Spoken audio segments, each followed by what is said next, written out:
I'll tell you what I got really excited about as I was looking at food as medicine. And that is that while drug developers have not, medical researchers have not yet come up with something that's ready for prime time broadly for stem cell therapy, Mother Nature's already beat everybody to the punch, beat humans to the punch, because there are foods that actually contain natural substances that already stimulate our stem cells, that can improve our circulation, that can help to regenerate our wounds. And to me, that is one of the most exciting things, that we can actually use diet to help coax our stem cells to not just heal, but to regenerate us from the inside out. Welcome to Care More, Be Better, a podcast for people like you who care about the social impact of conscious companies and everyday heroes. Hear inspiring stories from those who put people and planet before profit and personal gain. You'll learn how you can make a difference, vote with your dollars, and get involved today. Here's your host, Corinna Bellizzi. Hello, fellow do-gooders and friends. I'm your host, Corinna Bellizzi, an activist who is passionate about social impact and building a better, more sustainable future. Every week, I invite you to care a little bit more so that we can all be a little better. Today, we're going to discuss something I've touched on a few times before, and that's the social, economic, and even environmental cost of healthcare. Or should we call it sick care? To unpack these challenges and give us insight, we are joined by Dr. William Li. Dr. William Li is an internationally renowned physician, scientist, and author of the New York Times bestseller, Eat to Beat Disease: The New Science of How Your Body Can Heal Itself. His groundbreaking work has led to the development of more than 30 new medical treatments and impacts care for more than 70 diseases, including cancer, diabetes, blindness, heart disease, and obesity. His TED Talk, Can We Eat to Starve Cancer?, has garnered more than 11 million views. He's appeared on Good Morning America, CNN, CNBC, and The Dr. Oz Show. And he's been featured in USA Today, Time Magazine, The Atlantic, and O Magazine. He is president and medical director of the Angiogenesis Foundation and is leading research into COVID-19. He's someone I'm honestly thrilled to learn from through his written work, his TED Talk, and his YouTube channel. And right now, in this very moment, with all of you. Dr. Li, welcome to the show. Hello, Corinna. Thank you for having me on. Well, it's just such a pleasure to have you here. And I want to start by this conversation by saying that I read your book cover to cover, and it both delivered on the title, which is quite audacious, and also surprised me. For one, you didn't take beer, red wine, chocolate, or my prized coffee out of my possible treats. What was the catalyst that set you on the path to write this book? You know, Corinna, this is something I get asked all the time, which is that how does a doctor who has been involved with treatment development, drug development, and biotechnology, how did I actually move over to nutrition? And it really starts with how I grew up. I grew up really appreciating home-cooked foods, whole foods, tasty, delicious foods. And I also spent a gap year between college and medical school before I trained to be a doctor, actually living in the Mediterranean and researching food and culture and how the perception of health was connected to people and what they ate and the land that they grew their food on. And so this is something that was really very deeply connected to who I am.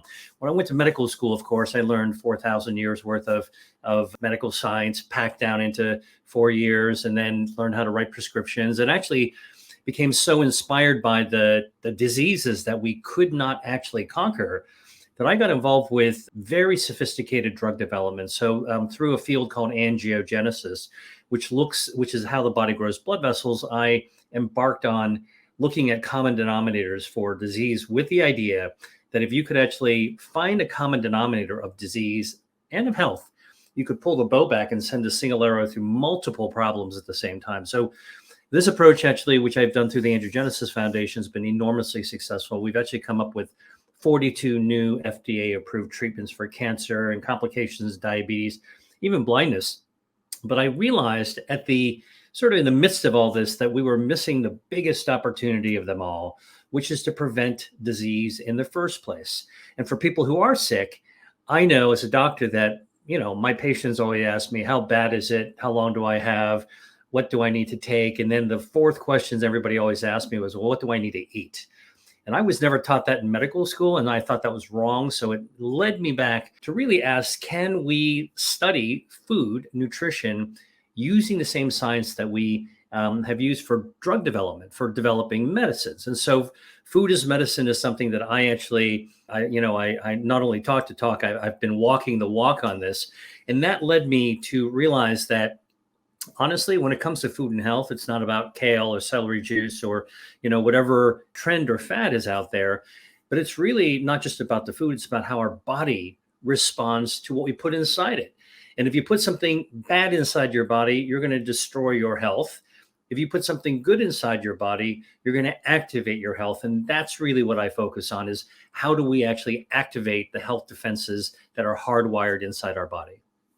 Well, I love that. I come from the world of health and nutrition, having spent 20 years working in supplements, first in herbal extracts and learning about Chinese medicine and how 100 or more different herbs could be used to promote health or to help the body return to a more normal state after, let's say, an inflammatory event or something to that effect. So I interfaced over the years with many, many doctors. And whenever I was dealing with somebody that was more on that holistic side, I'd hear the same sort of stories that it really matters what you put in your body, that you're nurturing your health. And when you nurture your health, when you look at food as something that nourishes as opposed to something that fills you up, satiates. I always mispronounce that word, but really that you are able to then catapult yourself forward, reach your best health, live your longest life. And even just meeting with a traditional Chinese doctor and having them like look at your eyes and your tongue and saying, oh, well, you're obviously eating X, Y, and Z that aren't good for your health. And you can read these challenges by just modifying a little bit of your daily habits or choosing foods that are a broader assortment, grabbing fruits and berries that are dark in color. And that means rich in anthocyanidins and other key nutrients. And so as I read your book, I just found myself continually going back to this one thing. This doctor gets it. Like this MD understands all of these things that I've spent most of a lifetime learning. And when I go to the doctor, they often say things like, oh, well, you're suffering from seasonal allergies. Let me give you a pill to fix that. And that pill to fix it will be temporary and may give me some other side effects. So I've tended to go to a different route, which is sometimes harder, but also helps to manage my own health. So one of the things I wanted to talk about with you is really the impact that has, not only when we hear from a doctor and we trust what they say is gospel, like, okay, I'm going to go take these three things to modify my health, or I'm going to exercise and eat right, but I'm not going to stick to it because it's hard and I haven't been told how. Really, how do you seek to change what we're doing from, let's say, the Western medicine perspective so that we don't run into these giant costs of continual rises in health costs to the point where it's untenable for most Americans and they can't afford to cover their medical expenses anymore? That's such a deep question. And it actually, I think, originates from, it's useful to look at the history of medicine. You mentioned traditional Chinese medicine, TCM, which goes back 3 or 4 thousand years. And you got to realize the East, the West, if you go into the time machine, the retrospectoscope that far back, there were no medicines. There was no pharmaceuticals. There was no industrialization of medicine. All we had were our bodies, which we still have, and we had the things around us that we encounter every single day, our food, and then occasionally, we can actually go out and look for some more specific items like herbs and spices and herbal healing and all those kinds of medicinal things. So, honestly, it's sort of what you're talking about is really bringing the thread of our history forward to present day and not letting it go. So that's, sort of that the division between allopathic versus naturopathic, Western versus Eastern. I think, those are sort of the color shirts that we wear, to get onto the field and to actually have competition. I look at it differently. to be honest with you, the difference between 3 or 4 thousand years ago and today is that we have science. And science is an incredibly powerful tool. First and foremost, it tells us how our body actually works. And so, I got involved in this by asking something really simple. When I was in medical school, I was taught what diseases. What is cancer? What is heart disease? What is diabetes? What is hypertension? What is Alzheimer's disease?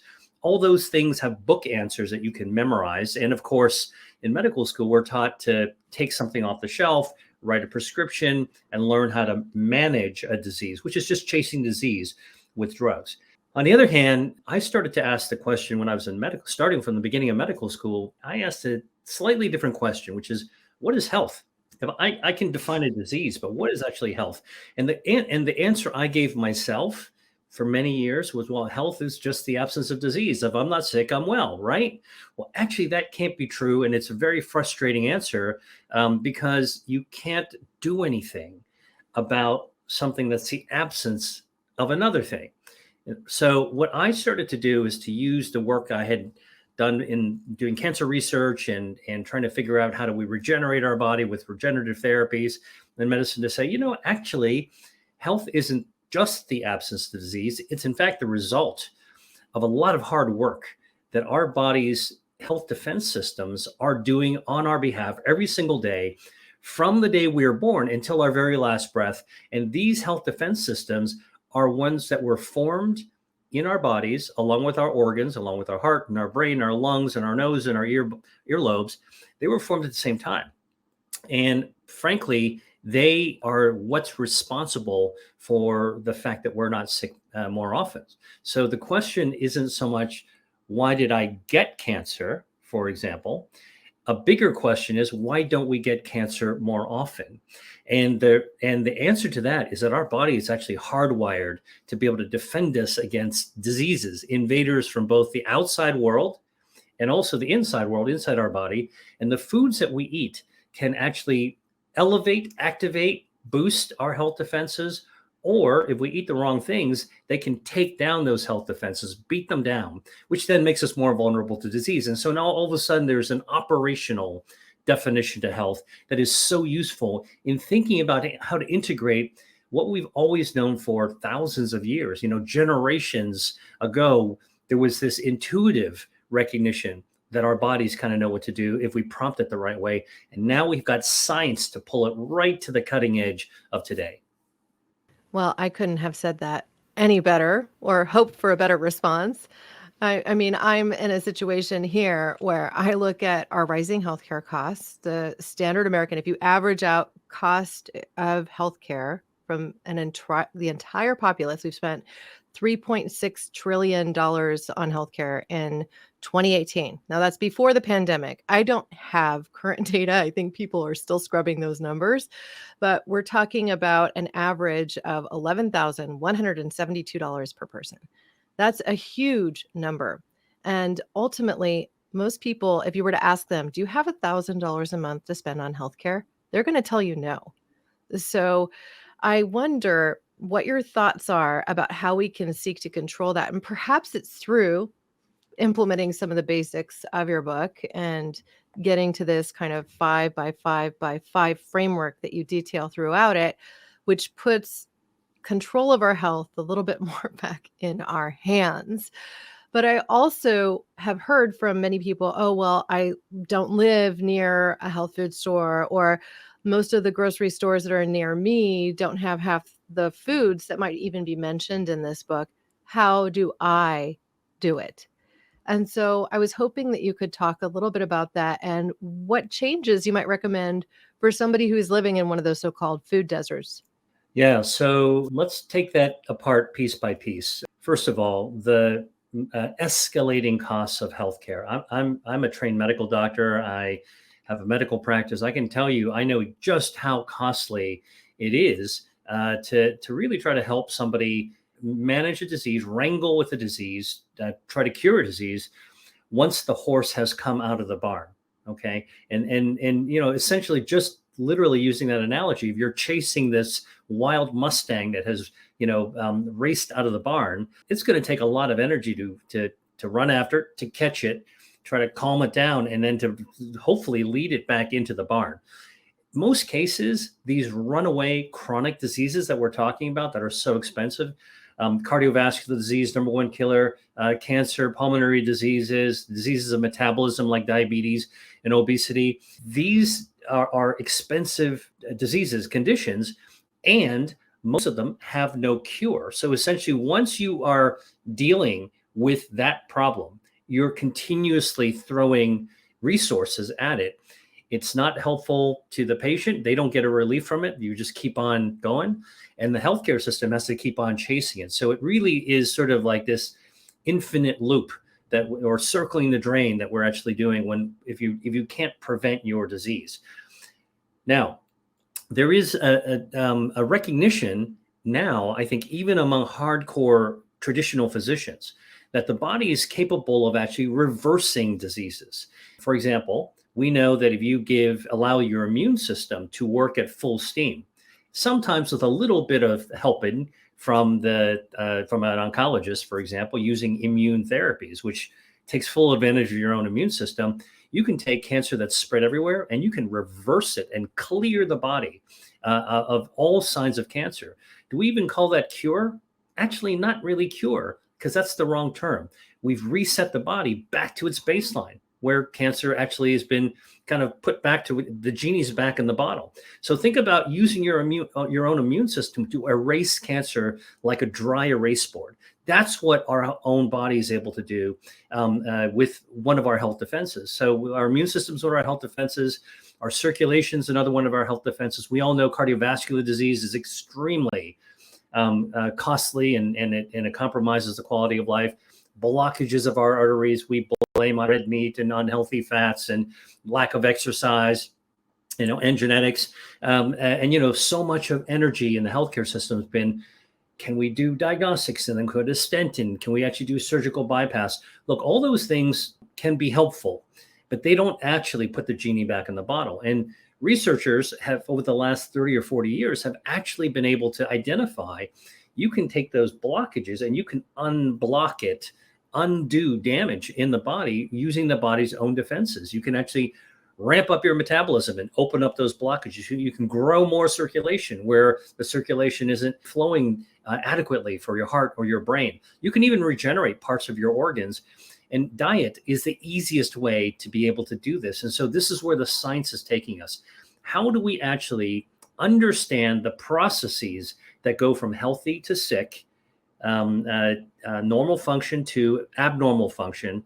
How do we look at that continuum? And how do we ask ourselves, can we turn the clock back and figure out how foods that we eat can intercept that? And so much about healthy eating, by the way, Corinna, has been about elimination.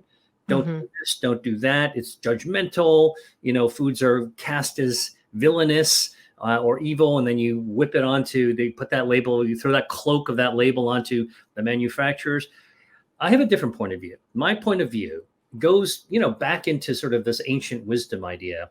What foods are good for us? What should we be adding to our bodies? Sure, Yes. we can spend a lot of time whipping foods that are not good for us, but that still begs the question, what should we be adding to our diet? And that's really what I have been doing my work on in my book and, in the classes that I teach, and my research now is all really focused on what do we add to activate our body's health defenses that can actually help us avoid those chronic expensive diseases. And if we have them, because a lot of people do have illnesses, you can't avoid everything. How do we actually use food to do that extra bit that medicines can't do?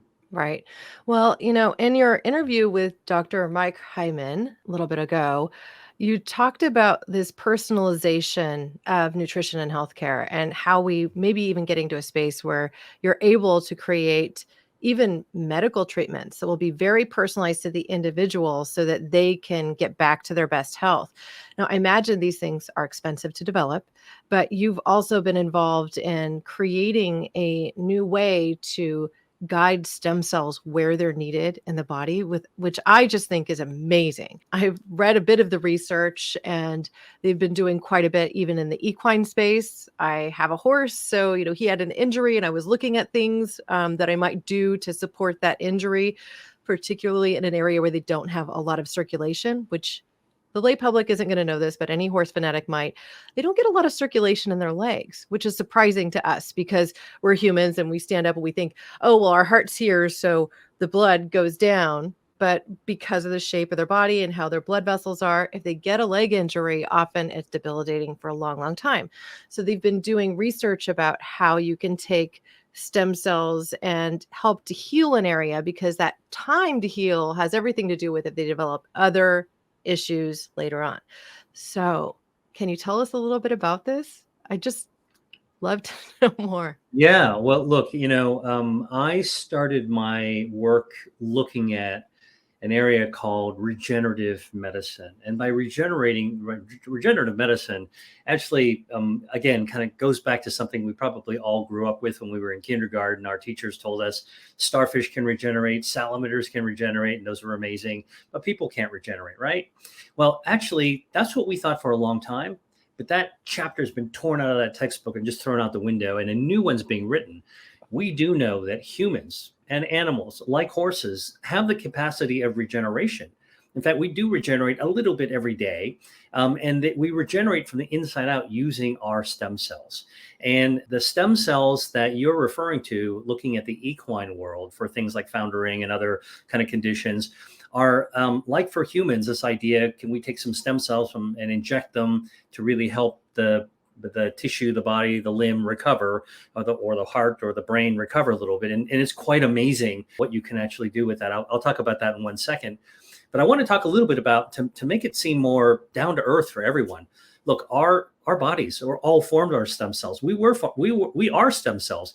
When our mom's egg met dad's sperm in the womb, just as a couple of balls of cells, after about 5 days, we started to use stem cells. We became stem cells. We were the stem cells, and we multiplied. And those stem cells are amazing because they can turn into anything.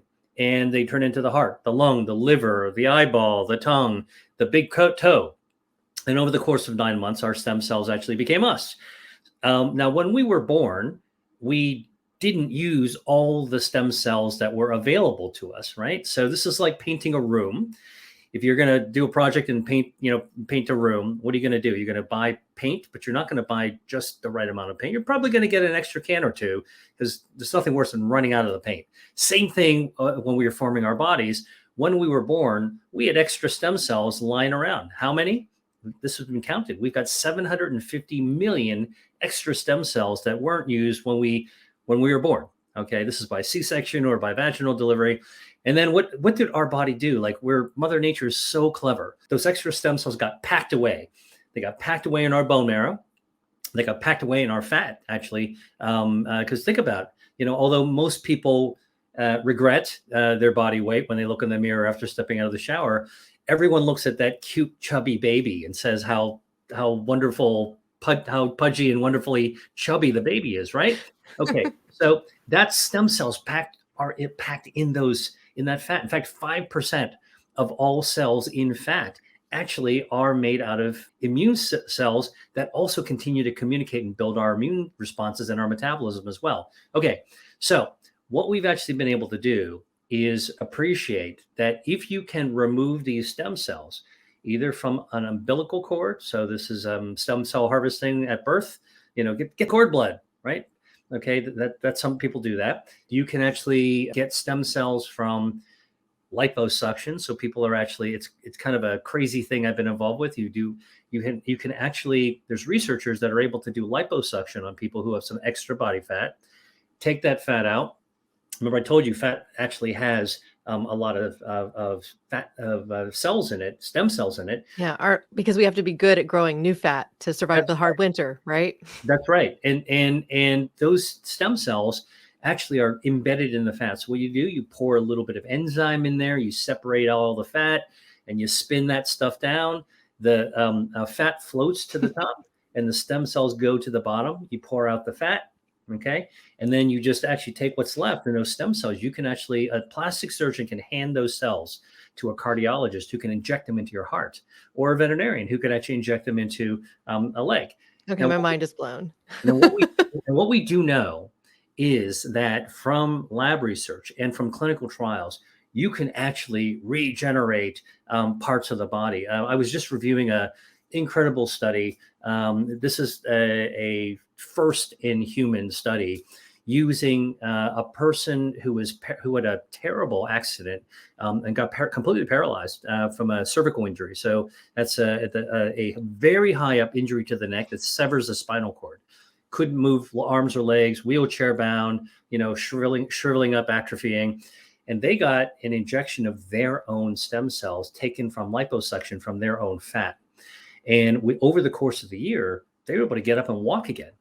Okay, so you can regenerate. And they, by the way, where do they get their stem cells? Not in their legs. They got the stem cells injected into their spinal cord. And so it actually helped to regenerate. So we're not there yet from a biotech perspective, but the future is incredibly exciting. In fact, it's one of the, but I'll tell you what I got really excited about as I was looking at food as medicine. And that is that, while drug developers medical researchers have not yet come up with something that's ready for prime time broadly for stem cell therapy, Mother Nature's already beat everybody to the punch, beat humans to the punch, because there are foods that actually contain natural substances that already stimulate our stem cells, that can improve our circulation, that can help to regenerate our wounds. And to me, that is one of the most exciting things, that we can actually use diet to help coax our stem cells to not just heal, but to regenerate us from the inside out. Well, I love all of that. I do want to get to a basic understanding for our audience of what this 5x5 by 5 framework is, because I see it as a tool to help people manage their health, whether they live in a food desert, whether they have a deep pocketbook, and get to a space where they can control their own health by managing their body's ability to utilize the stem cells that they have innately born in their body. So can you talk a little bit about how you develop that framework and what people can expect when they read the book and when they go to your website or sign up for your newsletter? I'd just love to cover that quickly. Yeah, well, look, I'm all about equality and access and sort of democratizing health. And here's the great news, is that those health defense systems, we've got 5 of them. That's the first 5 of the 5x5x5. Everybody has them. Doesn't matter who you are, what you do for work, where you live, whether you're in a desert or not. The bottom line is that you have these 5 health defense systems. Our circulation, angiogenesis, how our body grows blood vessels, our stem cells, which we talked about. That's part of our defenses. A third is our gut microbiome, our healthy gut bacteria. Everybody has those. Our DNA, everybody is made of their own genetic code that helps to protect our health. And then our immune system, which of course everyone has as well. And so the first piece of good news about that 5x5x5 is the first 5 is that we all walk around with our health defenses. That's kind of like part of our endowment or our inheritance from just being born. And so everybody's got those. And so the food we eat can activate them. The second 5 is really that, I wrote about more than 200 foods that are not about expensive luxury class, business class level foods. If you fly, business class on an airplane, people are sitting, so most of the people are sitting on the back of the plane. There's like 5 people or 10 people sitting in the front. This is not about that. The foods that I write about are completely identified by science. I took a completely agnostic view on it. And it turns out that things that are like the Mediterranean diet, whole plant-based foods, fruits and vegetables, whole grains, nuts and legumes, seeds, healthy oils, things that are not that expensive. In fact, things that are actually originally considered peasant foods. All right. People that definitely did not have a lot of means, economic means. Those are the ones that simply activate our body's health defenses. And so I wrote a list of 200 foods. And what I encourage people to do literally is to if you read my book, open up to the back pages where all those foods are listed. And I tell people to take out a Sharpie and just start circling the foods that you already love. Okay. Don't worry about the science. Just circle the foods that like, oh man, I like raspberries. Oh yeah, I like chocolate. Oh, I like this. Circle them up. And then I want you to sit back and to take a look at how many you've circled. All right. If you got a cell phone, take a photograph of it, of every page where you put a circle. And that's why I use a Sharpie so you can really see it clearly. That means that the foods that you already love are good for you. And those are the ones you should start with. So you're already way ahead of the game before you even look at anything else. Now, here's the other thing about food. We encounter food So that's the second 5. We encounter food. The third 5 is about 5 times a day: breakfast, lunch, dinner, and usually a couple of snacks, whether it's in the morning or the afternoon or in the evening. We tend to kind of like encounter food. So I call this 5 shots on goal. So every time you encounter food, about 5 times, you have an opportunity to make a decision that's either going to activate your health defenses, and hopefully you don't make the decision that you choose something that's going to take them down. But here's also a piece of good news. If on average, most of the time, you are actually doing things to support your health defenses, you can afford to fall off the wagon a little bit because your body's health defenses will be able to take that. So no one's perfect. And so I think that my approach of 5 health defense systems, 200 foods that can feed each of those 5 defenses, just eat at least 5 foods every day, 1 food every day that activates each health defense, and the 5 shots on goal that you have every day. That's a simple way. It's sort of just a way of just getting in your head, I can do something good for myself in 5 ways, about 5 times a day. And that makes us more accountable for our health. And the great news is that these foods taste great. People love them. And many of them are peasant foods. So you don't have to be, you don't have to find these foods at the Michelin star restaurant. You can find them, frankly, you can find some of them at in a grocery section, even in a gas station, if you're in the middle of America. I took a trip across the country last summer. I drove across the country, and it is true. I drove through plenty of food deserts. And the fact of the matter is, I went on Instagram Live, and I made little videos to show you can go almost anywhere, and you can still find some of those foods in the 200 that actually activate your health defenses. Well, I love the list. I did not pen mine up yet. I wanted to keep it pristine. I think I'll photocopy it and take a list with me. But the reality is that there are many, many foods on here. And as I said before, you didn't take them away a glass of wine a day, a beer a day, and not to say excess, but having some of these things to actually support your health systems. I also went to your website, which is drwilliamli for your name, drwilliamlee.com, and signed up for your newsletter. And I received a download right away that was specific to COVID-19 and 5 things you can do to support your health with recipes, which I thought was really great. And so I think anybody listening now could go and sign up for that newsletter, get that piece. I also understand that you're going to be running a masterclass and that this is something that you're offering at no cost. So I'd love for you to talk for a moment about what that is and how people can find you. Yeah, well, so people can find me on my website. It's at Dr. Dr. William Lee, L.I., as you have said. My handle is at Dr. Dr. William Lee, L.I., and I'm on Instagram and Facebook and Twitter and all the usual all the usual places. And I'll tell you that I've been doing these master classes because during the first part of 2020, when pandemic first hit, as a medical doctor, I was trying to figure out what I could possibly do to help out. So one thought I had was to put on my white coat and go downtown and see if I could help to bail people out in the emergency room or the ICU. I'm a card carrying doctor. I could certainly do that.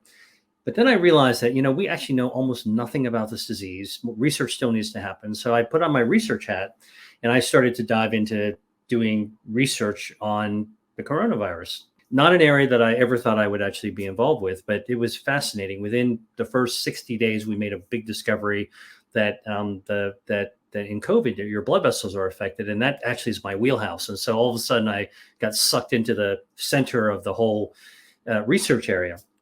But the other thing that during that period is that I'm sure, like everyone watching this, I would spend a lot of time staring out the window, saying, "What the heck was going on?" And what could we do about it, right? So nobody likes to sit around doing nothing and feeling helpless. And that's where I realized that in a time of crisis that we went through, as every human on the planet, doctors can't always prescribe a medicine. They don't always have a test to diagnose a disease.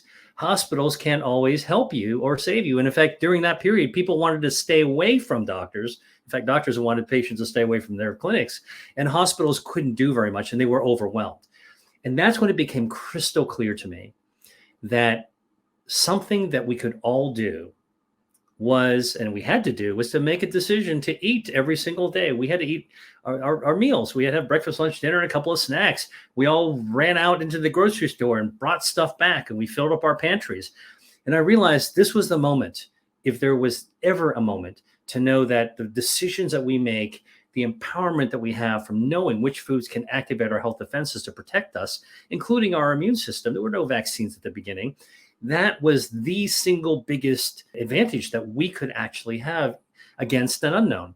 And so I decided to start putting together these masterclasses, which I do every month and every other month. Just come to my website. You can sign up for my newsletter. I'll tell you about my masterclass. It's completely free. And what I do is I come on and I talk about your health defenses. I talk about new research on foods.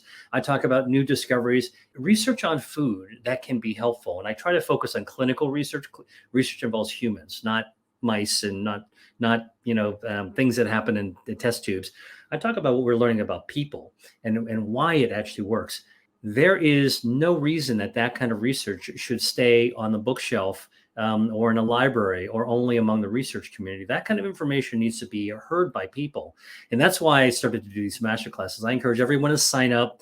It's completely free. And what I do is I literally get up there and I'll sometimes hold up a research paper and I'll talk about new things that we're learning that can empower you to be able to actually make a decision that could change your life. I'll give you a quick example. About 3 weeks ago, in a major journal called Science, a big cancer center called MD Anderson Cancer Center in Texas, working with the National Institutes of Health, were looking at cancer patients who are getting immune treatments, those immunotherapies we talked about just a few moments ago. And they're quite amazing because they can help your immune system clear out cancer, but they only works in about 20% of people. 80% of people, most of the people, it doesn't actually have a good effect on. So they went to look in their gut. They looked in a poop and they found that the people who responded had one bacteria called ruminococcus. And then they asked, what did they eat to get that ruminococcus? And they found that it was dietary fiber, foods with fiber, not supplements. In fact, they found that the supplements didn't actually work really well, but whole foods with fiber, soluble fiber, actually worked. And they calculated for every 5 grams of dietary fiber, 5 grams of dietary fiber is the amount that you'd find in an average medium-sized pear or a big apple, okay, that would actually lower the risk of mortality or the chances that cancer would grow by 30% for every 5 grams per day. And that kind of information, if I just felt like it's such credible research in a credible journal that, cancer patients are always asking their doctors, what should I be eating, doc? And they don't get the answer. They don't get an answer, but now research is starting to deliver. So this is what I do in my master classes. I talk about the latest research, and I try to get people to be excited by the fact that science is blazing the way forward when it comes to food and health. Well, I can't wait. I'm coming. You can't keep me from it. We've already covered so much ground, and I could keep you here for hours if you'd let me. So I just want to thank you again for your amazing work, from the important research on stem cells to what you're doing to help people take control of their health. I just love it all. So thank you so much, Dr. Lee, for your hard work and for joining us today. Thank you, Corinna. I'll be sure to include Dr. William Lee's website, book, and the research that we mentioned today on the show in show notes, which are always available on caremorebebetter.com, along with the complete blog, video interview, and even a surprise or two. As you consider what we've covered today, I want you to think about how eating to truly nourish your body changes how you see what you eat and what you drink. You might choose fewer hamburgers and more carrots, berries, and nuts instead. You might include a dark chocolate, a pint of beer, or a glass of nice red wine, with the goal of helping your body reach its best possible health.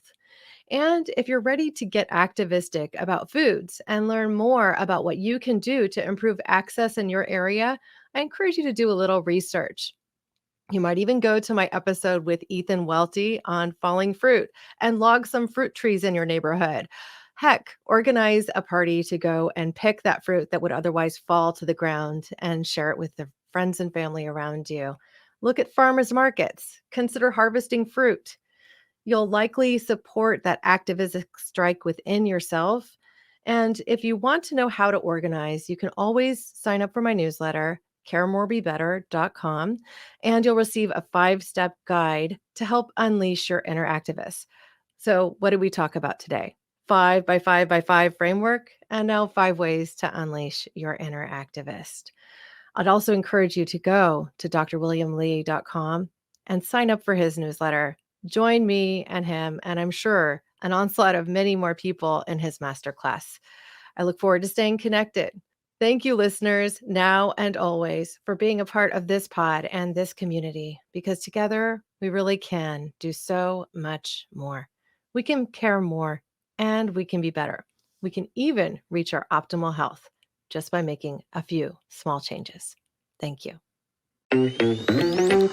Thanks for listening to Care More, Be Better, a podcast for social good.